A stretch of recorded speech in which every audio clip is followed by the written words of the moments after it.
Hello bride to be girls, இந்த video உங்களுக்கு தான் சேவ் பண்ணி வச்சுக்கோங்க, ஃப்யூச்சரில் யூஸ் ஆகும். கண்டிப்பாக நீங்கள் மெஹந்தி போடுவீங்க. அதுக்கு தேவையான ப்ரிப்பரேஷன் பற்றி பார்க்கலாமா? ஃபர்ஸ்ட் என்ன பார்க்க போகிறோன்னா சேர் தான் வந்து ரொம்ப இம்பார்ட்டன்ட். இந்த மாதிரி தான் வந்து அரேஞ்ச் பண்ணணும். இந்த அடுத்து வரப்போதில் இந்த மாதிரி பண்ணக்கூடாது. பிகாஸ் எங்களுக்கு வந்து கம்ஃபர்டபுளாக இருக்காது. ஏன்னா இந்த ஹேண்டில் வந்து எங்களுக்கு வந்து ஒர்க் பண்ணுறதுக்கு வந்து கம்ஃபர்டபுளாக இருக்காது. அதே மாதிரியே ஒரு ப்ரைடுக்கு வந்து 2 சேர் வேணும். ஒன்று வந்து ப்ரைடுக்கு, ஒன்று வந்து மெஹந்தி ஆர்டிஸ்ட்டுக்கு. சப்போஸ் நீங்கள் ஒரு 5 மெம்பர்ஸ் போடுறீங்கன்னா 10 சேர்ஸ் வரைக்கும் அரேஞ்ச் பண்ணி வச்சுக்கோங்க. அதுவே வந்து எங்களுக்கு கண்டிப்பாக நாங்கள் வரதுக்கு முன்னாடி இதெல்லாமே அரேஞ்ச் பண்ணிடுங்க. நெக்ஸ்ட்டு பார்க்கலாமா? நெக்ஸ்ட் வந்து பில்லோஸ் வந்து 2 வந்து கம்பல்சரி ஒரு ஆளுக்கு வந்து தேவைப்படும். ஓகேவா? பிகாஸ் ஹைட் இன்க்ரீஸ் ஆக நாங்கள் வந்து ரொம்பையும் பெண்ட் பண்ணி வந்து எங்களுக்கு டிசைன்ஸ் போடணுன்ற அவசியம் இருக்காதுல்ல. உங்களுக்குமே கை வலிக்காது, எங்களுக்குமே எந்த ஒரு டிஸ்கம்ஃபர்டபுளும் இருக்காது. அதனால தான். நெக்ஸ்ட் வந்து வேஸ்ட் கிளாத் வந்து உங்கள் பில்லோ அழுக்காகாமல் இருக்கிறதுக்காக தான் நாங்கள் கேட்போம். நெக்ஸ்ட் வந்து ஸ்டூல்ஸு. இது வந்து லெக் மெஹந்தி போடுறதுக்கு வந்து கண்டிப்பாக யூஸ் ஆகும். எல்லார் வீட்லேயும் இருக்கும். அதனால் அரேஞ்ச் பண்ணிக்கோங்க.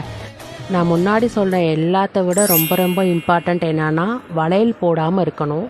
அதாவது என்ன சொல்கிறேன்னா, வளையல் போடுற ஈவெண்ட் இருந்துச்சுன்னா மெஹந்தி ஈவெண்ட் முடிஞ்சதுக்கப்புறம் போடுங்க.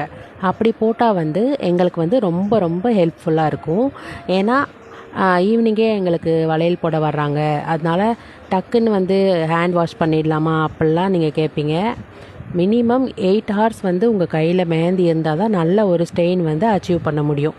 இதை வந்து நல்லா மைண்டில் வச்சுக்கோங்க. பிகாஸ் இது வந்து ஆர்கானிக் கோன். மெஹந்தி போட்ட பின்னாடி தண்ணியில் வாஷ் பண்ணக்கூடாது. ட்ரை ஆன பின்னாடி நம்ம உதுத்து விடணும். ஆஃப்டர் கேர் பற்றின டீட்டெயில்டு வீடியோ வந்து அப்கமிங் வீடியோஸில் வந்து நான் போடுறேன். பேங்கிள்ஸ் பற்றின ஏதாவது டவுட் இருந்துச்சுன்னா, பேங்கிள்ஸ் போட்ட பின்னாடி ஏதாவது டவுட் இருந்துச்சுன்னா அதை பற்றின வீடியோ ப்ரீவியஸ் வீடியோவில் இருக்குது, பார்த்துக்கோங்க. நெக்ஸ்ட்டு ப்ராப்ளம் என்னன்னா, நம்ம ஹேண்டில் இருக்கிற ஹேரை வந்து ரிமூவ் பண்ணணும் கம்பல்சரியாக. ஒன்று வந்து வேக்ஸ் பண்ணலாம். வேக்ஸ் பண்ணால் 2 நாளைக்கு முன்னாடியே பண்ணிவிடுங்க. இதை பற்றின வீடியோவுமே வந்து நான் ப்ரீவியஸ் வீடியோவில் போட்டிருக்கேன், டீட்டெயில்டாக போட்டிருக்கேன். அதை நீங்கள் பார்த்து தெரிஞ்சுக்கோங்க. நெக்ஸ்ட் வீடியோவில் வந்து ஆஃப்டர் கேர் மெத்தட் பற்றியும், எப்படிலாம் நீங்கள் மெஹந்தியை வந்து ரிமூவ் பண்ணி எப்படியெல்லாம் நீங்கள் ஆஃப்டர் கேர் பண்ணணும் அப்படின்றத பற்றி டீட்டெயில்டு வீடியோ வந்து அப்லோட் பண்ணுறேன். ஆஃப்டர் கேர் பற்றின ஃபுல் டீட்டெயில் வீடியோ அப்லோட் பண்ணுறேன். பார்ட் 2 வீடியோ பார்க்கணுன்னா ஃபஸ்ட்டு என்னோடய பேஜை வந்து நீங்கள் கண்டிப்பாக வந்து ஃபாலோ பண்ணிக்கோங்க. தேங்க்யூ.